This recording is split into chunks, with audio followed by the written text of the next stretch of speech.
మరి కొద్ది రోజుల్లో ఎలక్షన్స్ అయితే రాబోతున్నాయి. ఈ ఎలక్షన్ తర్వాత ఏ పార్టీ అధికారంలోకి వస్తుందని మీరు అనుకుంటున్నారు? టీడీపీ వచ్చింది అనుకుంటున్నామండి. ఎందుకు టీడీపీ? టీడీపీలో కూడా గతంలో అయితే బాగానే జరిగింది కదా.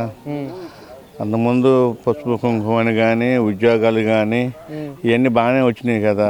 ఇప్పుడు ఉద్యోగాలు ఏడున్నాయి? ఏం ఉద్యోగాలు ఉన్నాయి? ఏ మనిషి అయినా ఏ పనికి వెళ్తున్నారు?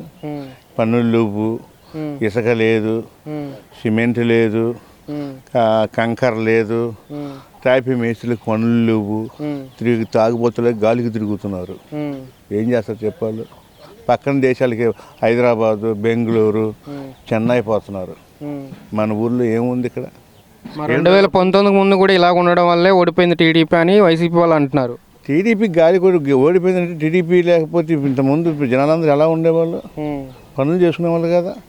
పనులు చేసుకునేవాళ్ళు సాయంత్రానికి వెళ్ళా ఒక 600 700 తీసుకెళ్ళి కుటుంబం బాగునేవాళ్ళు కదా.